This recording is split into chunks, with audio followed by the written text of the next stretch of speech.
Kiev and speak with Dmytro Gurin, a member of the Ukrainian Parliament. Mr. Gurin, thanks for joining us. What is the feeling there in Kiev? Do you feel in the coming days you're going to be facing a Russian invasion? Hello, thank you for inviting me. In general, the situation in Ukraine now is absolutely stable.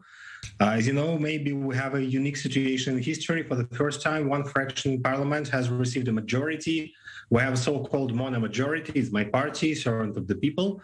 And therefore, the opposition in parliament is very resolute. And our party, the party in power, is constantly subject to serious criticism, just like the president, Zelensky, and scandals is constantly occur.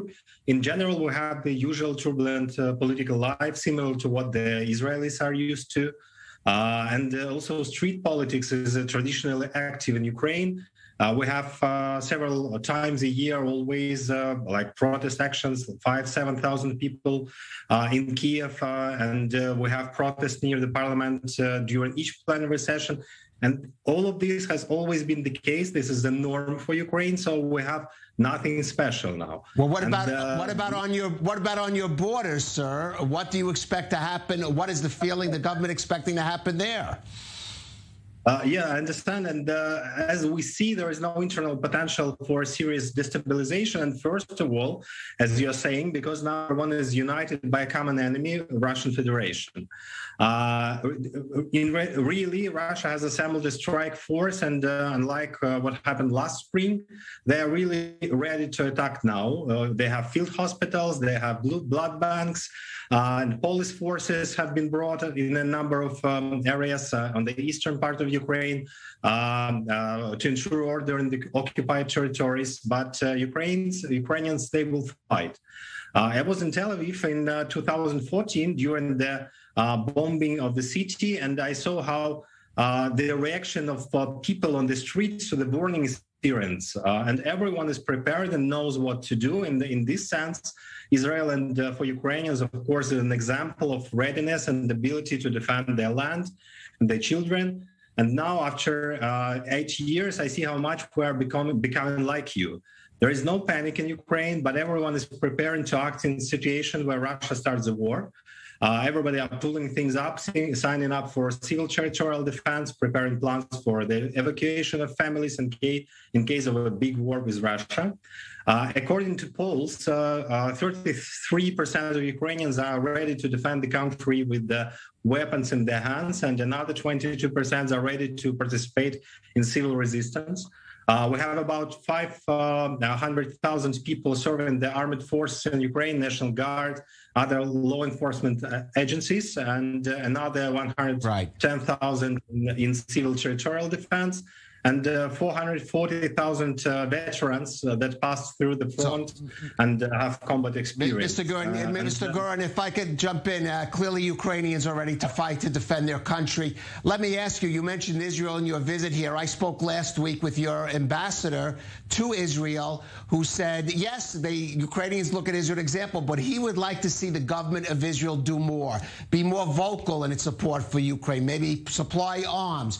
Could you comment? Do you feel you're getting enough support, be it from Israel, be it from the U.S., be it from your allies in Europe?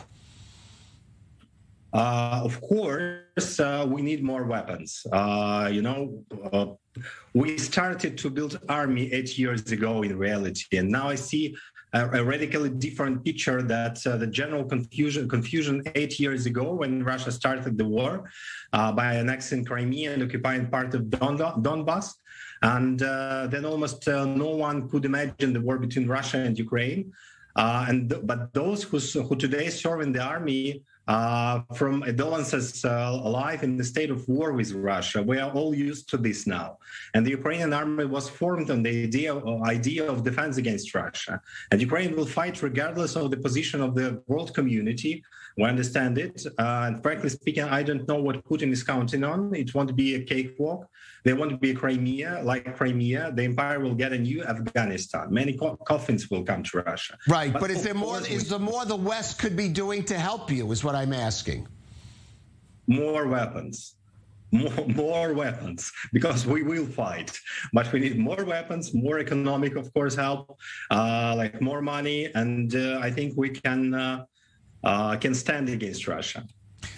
Do you feel that Russia, last question, I mean, do you feel that the actions being taken now, troop deployments, for example, in East Europe and the Baltic states, could help deter Vladimir Putin and the Kremlin from moving in? I think that Ukraine has become as active as possible on the diplomatic front. There are massive deliveries of weapons from partner countries, primarily the United States, Britain, Baltic countries, which better than many understand the degree of Russia's inadequacy. Of course, Germany's position is a separate problem for Ukraine. Germany is blocking, as you know, arms supplies with all its might, and it's still talking about the launch of Nord Stream 2. And relations between Ukraine and Germany has always been warm, but now there is a real catastrophe in relations. Germany, with its fears of participation in armed conflicts, is pushing Putin to war, and Ukraine will remember this for decades. All right, we'll have to leave it at that. We'll have to leave it at that. I'm sorry. We wish you the best there in Kiev. Dmytro Gurin, thank you for joining us on I-24. Thank you. Thanks a lot.